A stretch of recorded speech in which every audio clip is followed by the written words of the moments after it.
Hello and welcome to the History of the Germans. Episode 18, Henry II Goes Forth. I think before I start I should say some really big thank you. I'm totally amazed that so many of you want to spend your time hearing about long-forgotten German emperors. I honestly thought I would end up talking largely to myself. And I also want to say a big thank you for all your feedback and your encouragement.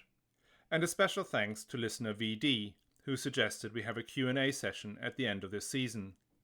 I'd be very happy to do it if you sent me enough questions. You can find me on Twitter, Facebook, Reddit and Instagram under some version of History of the Germans. If you do not want to post publicly, you can DM me or send an email to historyofthegermans@gmail.com. Let the questions flow. So with that, back to the show. Last week, we left Henry II looking at the smouldering ruins of the Schweinfurters castles and feeling finally truly in charge of the country. He was the anointed king, all 5 duchies had recognized him, and all other contenders have bent the knee, except for Eckhard of Meissen, who was conveniently murdered along the way. The death of Eckhard might have helped Henry II to rise to the throne, but it did cause a major problem for the new ruler. A problem that will take precedence over even the precarious situation in Italy and some of his grand plans for the internal structure of the realm. Eckhard had been the markgraf, or some sort of count on steroids, of Meissen. You may know Meissen as the birthplace of European porcelain, making cute shepherdesses and delicate coffee cups. In 1002, it was first and foremost a frontier town on the Elbe River. East of here is the Lausitz, an area settled by pagan Slavs. The area had been conquered by Markgraf Gero in the 960s, but had been almost completely lost during the Slavic uprising in 983. Markgraf Eckhard led the reconquest, built major fortifications in Bautzen and elsewhere, and pushed the frontier as far as the Neisse River, where today's border with Germany and Poland is found. By 1002, the region was turned into a county and was now regarded as part of the empire, though most of the population was obviously Slavic and probably maintained a lot of their pagan beliefs. Even today, the Lausitz remains one of the centers of old Slavic culture, with villagers speaking Wendish and trying to maintain their ancient customs.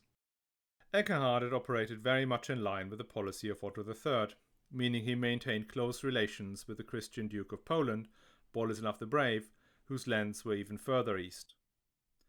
The strategy since the reign of Theophanu was to attack the Slavs from both sides, the Germans coming from the west and the Poles coming from the east. This close cooperation was underpinned further when Otto III did his famous pilgrimage to Gniezno in Poland, where he may or may not have crowned Boleslav as king of the Poles. Eckhard, as one of the leaders of the German armies in the east, had gone one step further and developed close ties with Boleslav. Namely, his brother Gunzelin was married to Boleslav's sister. When Eckhard was killed and Henry II was hurtling towards his coronation in Mainz, the counties of Meissen and Lausitz became a power vacuum. Boleslav had been keen on Meissen and the Lausitz for a long time. Within days, Boleslav had taken hold of most fortifications, including the town of Meissen, helped by his brother-in-law, Gunzelin. Sorry, I love to say Gunzelin. It's a brilliant name. Boleslav defended his takeover by saying that he acted on Henry II's behalf. He was just securing the vacant county against his enemies, whatever these enemies were. Boleslav came to meet King Henry II in Merseburg. He hoped to keep hold of the lands he had occupied. In particular, he wanted to be invested as Markgraf of Meissen. Henry II was not prepared to go all that far. He gave him presents and let him have part of the Lausitz. The compromise over the county and city of Meissen was that it went to Gunzelin, Boleslav's brother-in-law, and at that point his strong supporter. Not everything he wanted, but more than good enough. Now what happens next is disputed. As Boleslav departed from Merseburg, he and his entourage are getting ambushed by an unidentified group of knights. Boleslav gets severely injured in the melee and just about gets away with his life. The reason he survived was an intervention by Duke Bernard of Saxony, who was also a supporter of Otto III's policy of friendship with Poland. Did Henry order the ambush? Boleslav definitely believed that to be true, and on his way home sacked the town of Strela to make his point. The German chronicler, Dietmar of Merseburg, explicitly said that it happened without Henry's knowledge. Dietmar suggests the attackers had to defend the honor of the king, since Boleslav and his men had refused to leave their weapons at the door when they came into his presence. Now, there might be no evidence of Henry II's involvement, but whoever attacked Boleslav would not have dared doing that against the will of the king. And the king did not identify and punish the perpetrators, not the act of a friend and ally. That raises the question, why did Henry II reverse the policy of close friendship and coordination with Poland that all previous Ottonian emperors had supported? The fact that Boleslav stood with his brother-in-law Eckhard in his bid for kingship is unlikely to be a reason for a deep rift between the two rulers. Henry II was perfectly happy to work with Heribert of Cologne, who had actively promoted the candidacy of Hermann of Swabia, so that's not what it was. Henry II's bigger concern was the emergence of a hugely powerful new polity on his eastern frontier. See, under Boleslav, Poland had become an increasingly coherent state. It was expanding northwards and eastwards, and the meeting of Gniezno had shown that the ruler of Poland had large resources at his disposal. There is also a question of how useful that German-Polish alliance against the Slavs still was. As the pagan Slavs living between Poland and Germany were squashed harder and harder, at some point they would be wiped out, and then Poland and Germany would come face to face on a new border. What then? If Poland had become too strong in the intervening period, Germany's expansion would be blocked, removing a major source of tribute and plunder needed to keep the magnates on side. That concern of rising Polish power increased further due to instability in neighboring Bohemia. In 999, another Boleslav, Boleslav III, called the Red, had become Duke of Bohemia. He was a weak ruler who quickly got into conflict with his stepbrothers Jaromir and Ulrich. Boleslav III had Jaromir castrated, and the two brothers fled into exile at the court of Henry in Bavaria. Before Henry II could intervene on their behalf, Boleslav III was deposed by a certain Vlodovej, a relative of the ducal family. Boleslav III fled to his relative Boleslav the Brave of Poland. The usurper Vlodovej died a few months later, allegedly because he could not go an hour without a drink. The two brothers returned, with Jaromir being made duke. That lasted a few months before Boleslav III returned with support of Boleslav the Brave. After Polish Boleslav had returned home, the Bohemian Boleslav invited all the major nobles of the duchy to dinner and, since they had supported either Vlodovej or Jaromir or were otherwise irritating, had them all killed. That did not go down well with his people, and they called on Polish Boleslav for help. Polish Boleslav lured Bohemian Boleslav into a trap and had him blinded and imprisoned. And that made Boleslav the Brave Duke of Bohemia, as well as being Duke of Poland. If that was not enough, Boleslav was strengthening his relationships with the Saxon magnates, including by marrying his daughter to Hermann, the son of Markgraf Eckhard. That gradually turned into a broader alliance of friends of Boleslav that even included the Duke of Saxony himself.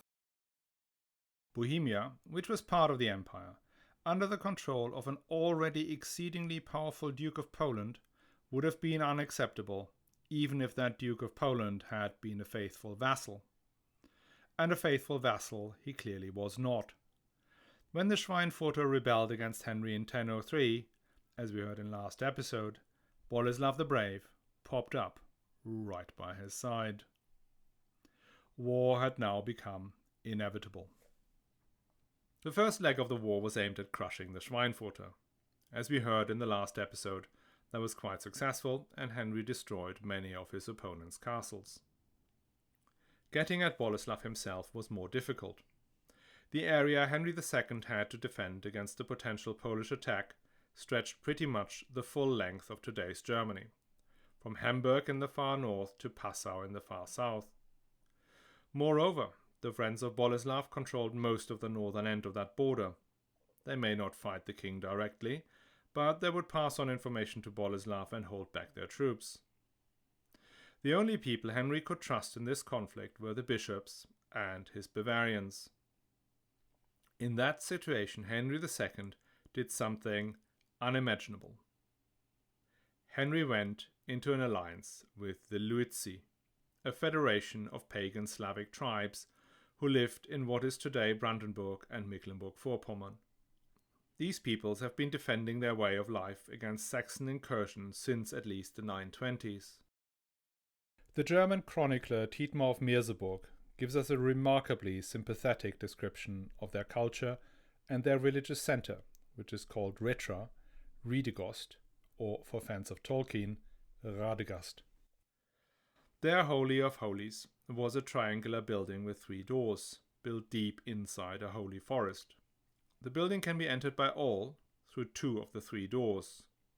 The 3rd door is reserved to a special caste of priests. It opens onto a path that leads to a lake, that according to Dietmar was utterly dreadful in appearance.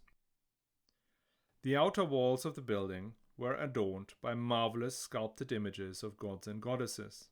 Inside, in the center, was a skillfully made shrine that was standing on a foundation composed of the horns of animals. There were full-sized, freestanding sculptures of the gods, each inscribed with their name and clothed with helmets and armor. There was a senior god that Dietmar calls Swarosic, though other sources call him Radegast, the same as the name of the place. The Luizi had a priest class, whose role was to preside over the drawing of the lots to make major decisions. In part 1, the priests would throw the lots, and then divine from how they lay what they believed the correct decision was to be. Next, they would bring in the sacred, enormous horse that would walk over the lots and thereby declare its reading of the omens. Only when the priests and the horse agreed would the decisions be implemented. If they disagreed, the proposal was rejected. And if the omen suggested that internal warfare was imminent, a giant boar would emerge from the lake. The temple at Radegast was not the only one, but the most sacred.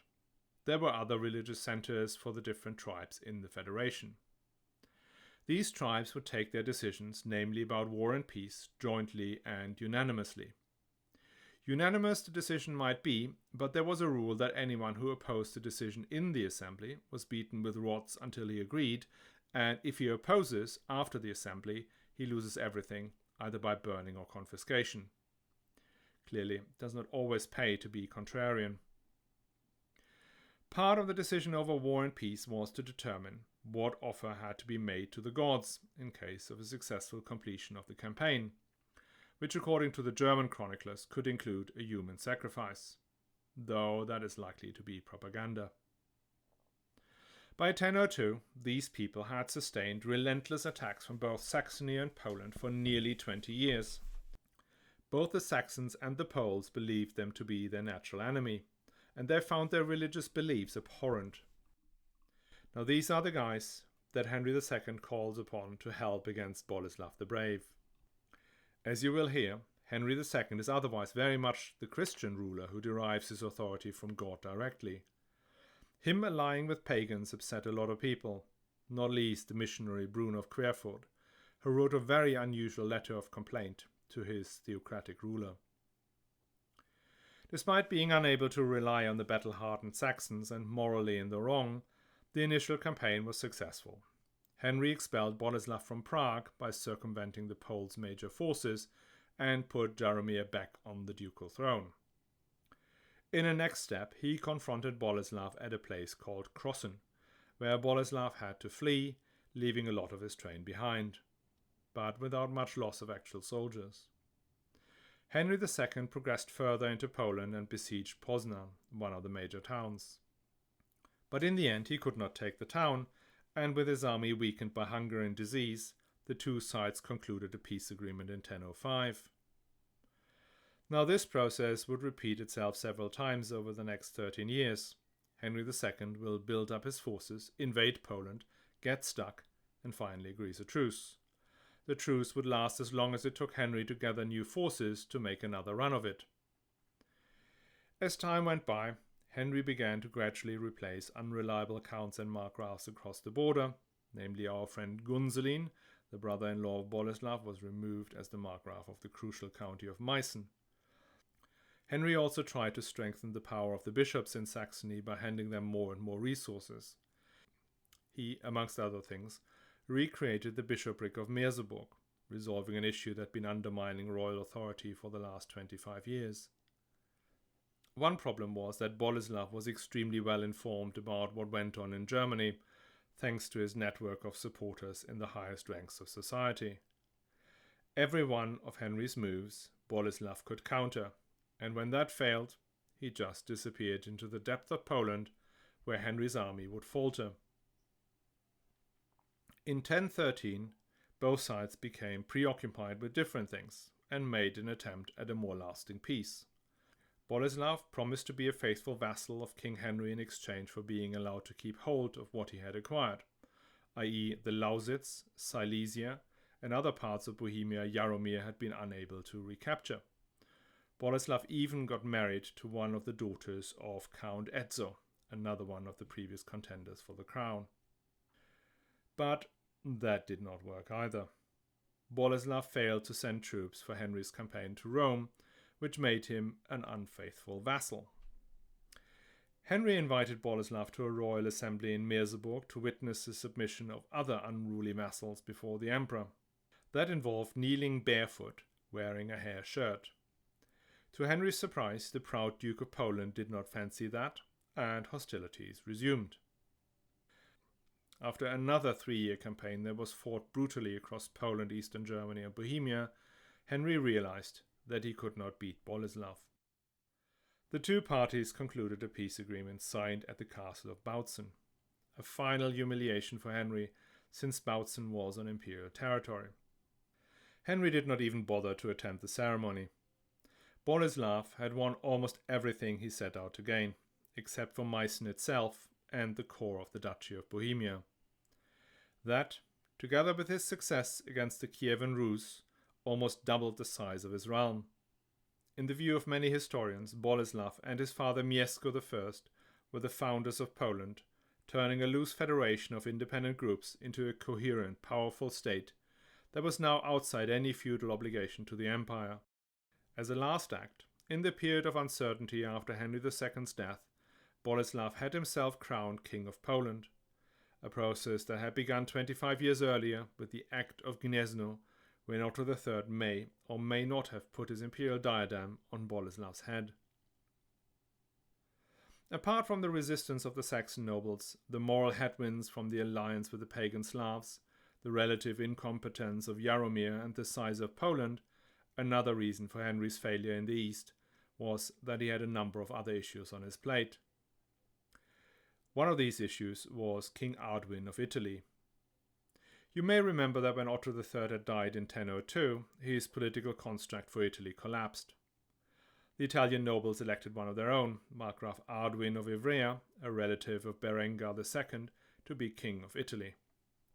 Arduin instantly embarked on the policy his electors wanted him to pursue, rolling back the power of bishops.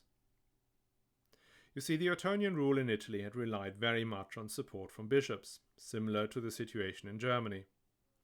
The Ottonians, as rulers of Italy, would allocate land and resources to the bishops in exchange for these resources being available to the emperor when he comes down to Italy to fight either the Pope or Byzantium or both. Apart from the bishops, the Ottonians had relied on a select few of immensely powerful magnates, namely Hugh of Tuscany and the Dukes of Spoleto. But the majority of the middling levels of the aristocracy regarded the Ottonians as foreigners and as an impediment to their position.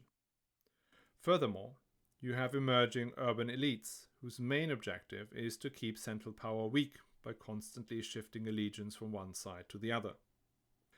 That meant the Ottonian rule could not sustain itself. The bishops and a few magnates is not enough to keep order in a kingdom as fragmented as Italy and full of large defendable cities. Unless the imperial representative in Italy is as well connected as Adelheid was, you have to rely on brute force, which means soldiers from the north. The issue with them is that they may be available for a campaign, but feudal obligations were such that keeping an army in the field permanently was effectively impossible. If the emperor was in Italy in person, he could often hold things together, even when the bulk of the army was back home in the north. But when he was not there, the Italian aristocracy began to jump on the bishops and take all that imperial generosity of them. Arduin himself was being one of the most aggressive. He did not stop at taking the Bishop of Vercelli's land, but in 997 took the bishop's head as well. That was still under Otto III's rule, and Arduin was excommunicated, his lands confiscated, and he was offered to go into a monastery. Otto III forced the aristocrats to hand back their booty to the bishops and monasteries. In 1002, when Otto III had died, Arduin came back out of his hidey hole, became king, and began a new cycle, taking land and privileges away from the bishops and giving it to his fellow aristocrats. Some bishops, like Otto III's Chancellor for Italy, joined Arduin to preserve their rights and their heads, whilst others opposed and often ended up fleeing north to Germany. What facilitated Arduin's rise to power was the death of Hugh of Tuscany, the biggest supporter of Ottonian policy.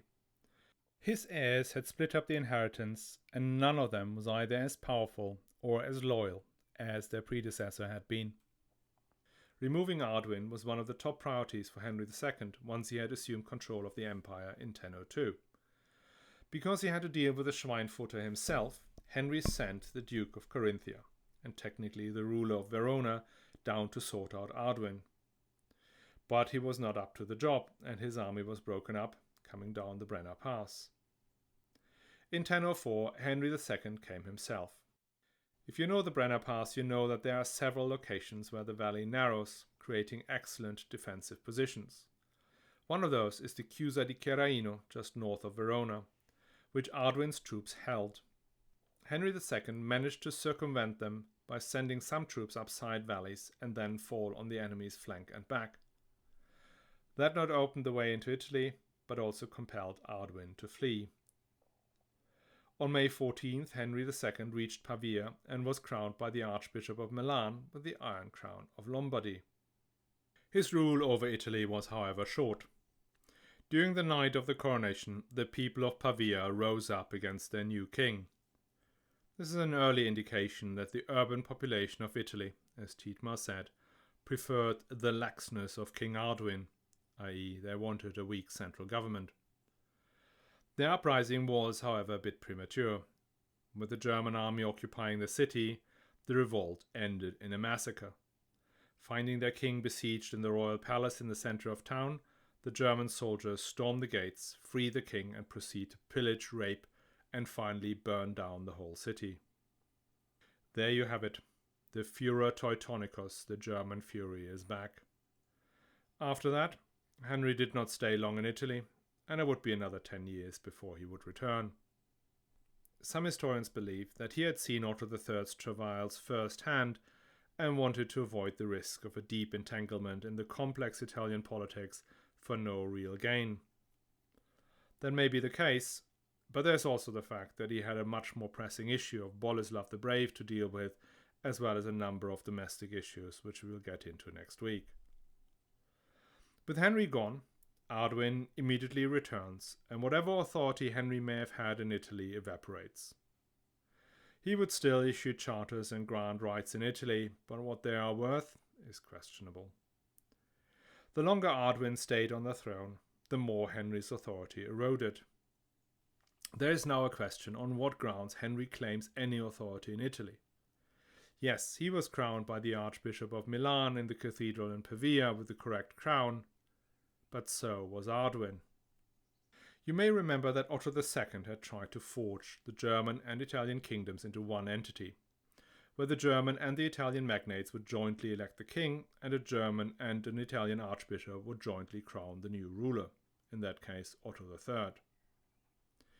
By taking a separate coronation, Otto II had essentially broken that notion of an integrated superior realm. He also did not proceed to Rome to be crowned emperor, which would have strengthened his legitimacy. In that dilemma, he, or more likely one of his chancellors, comes up with a new concept.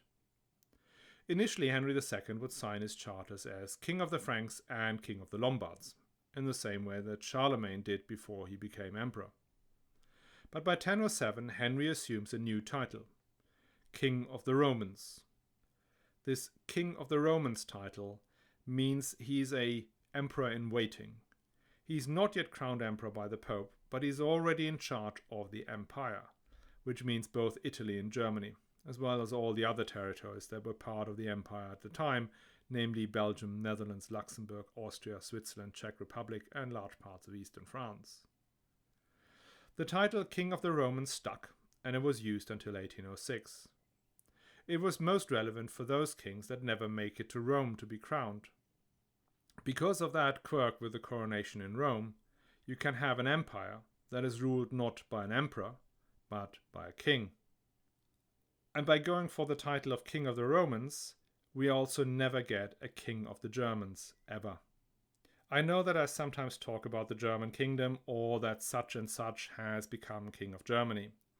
What I mean by that is the Kingdom of East Francia, which is one of the three kingdoms that make the empire. East Francia, which is pretty much equivalent to Germany, then the Lombards, which is sort of northern Italy, and at a later stage the Kingdom of Burgundy, aka the Provence and eastern France. And as we are talking about titles, another thing that comes up all the time is the Holy Roman Emperor. That word, to the extent it was ever used, came only up in the 12th century. In the Ottonian period, the title is simply Imperator or Augustus or Caesar, the latter word ultimately becoming the German word Kaiser. Being emperor or Roman emperor is not linked to a territory, which is obvious since large parts of the area the Ottonians ruled had never been part of the Roman Empire. Being emperor is more of a rank and a mission than a title. The rank is to be a unique monarch, above all other kings, as the Roman emperor was always above mere kings in rank, whether they were his subjects or not. The mission is to protect and to expand Christianity, together with the Pope. In the same way the spiritual authority of the Pope is in principle global, so is the imperial mission also global. In that sense, the empire is holy, but at this point it is not the Holy Roman Empire. Going back to Henry II, the trick with calling himself King of the Romans worked only so far. By 1012, 1013 the situation became untenable. Henry needed to be crowned emperor, and quickly. In the meantime, in Rome, things had moved on. Remember that after Otto III had fled the city, the Crescenti had returned into their position as makers of popes. After the death of Sylvester II in 1003, they had run through John XVII, John XVIII, and finally Sergius IV, called Bocca Porci, pig's snout, for his unfortunate looks. All three are utterly insignificant puppets of the Crescenti. Though Otto III had killed the previous Crescenti prefect in the most gruesome way, the popes had maintained a reasonable relationship with Henry II. They acceded to most of his requests, but only on the assumption that he would never come anywhere near Rome. In 1012, John Crescentius and Sergius IV both died within days of each other, very much suggesting foul play. That suspicion hardens when we hear that in the rioting that typically follows a papal death, the Theophylacts, eternal rivals of the Crescenti, took control of the Holy City and the papacy. They make one of their number pope, who assumes the title of Benedict VIII. Benedict VIII had been a layman before he was rapidly consecrated as a priest and then pope. He was an accomplished military man and quickly smoked out the remaining Crescenti supporters. These had also chosen one of theirs as pope. Benedict VIII was so successful that the Crescenti pope, Gregory VI, had to flee to Germany. There Henry took him in, removed his papal vestments, and told him that the best thing for him to do was to go into a monastery and stay there very quiet for the rest of your life. The Theophylacts were a lot more positively inclined towards the Ottonians, mainly on account of none of them having been killed by a German. That and the refutation of anti-Pope Gregory made Benedict VIII willing to crown Henry II if he could make it to Rome. Now that was less of a problem than last time. Arduin did not want or could not take a stand on one of the Brenner Narrows, and even offered to hand over the crown in exchange for the right to keep just Ivrea, an offer Henry rejected. Arduin still got out of Henry's way. Henry went down to Rome, gets himself and his wife Kunigunde crowned, holds a synod where he creates a schism between the Eastern and the Western Church over something called the Filioque. I could explain, but and that is it. He's back in Bamberg in June 1014, 7 months after setting off. He really did not care much about Italy. As soon as Henry was back, Arduin comes back, but in a deviation from standard procedure, the Italian bishops manage to get him down. Arduin gives up and joins a monastery. His sons and nephews keep up the fight, but before it completely escalates, the parties agree some sort of compromise. By 1016, Henry is finally sort of ruler of northern Italy. And that is where we should probably leave it for today. Next week, we look a bit closer at how Henry manages domestic affairs, how he creates his kingdom as a house of God ruled by bishops, abbots, and the emperor as the head of Christendom. We will talk about the conflict with the high nobility that he makes worse by doggedly pursuing a very wide definition of incest. And finally, listener KK, we will talk about Bamberg, Henry's great gift. I hope you're going to join us again. And please do not forget to send me any questions for the Q&A session. I can be found on Twitter, Instagram, Facebook and Reddit under some version of the words History of the Germans, or if you want to contact me directly, email me at historyofthegermans@gmail.com. Hope to hear from you.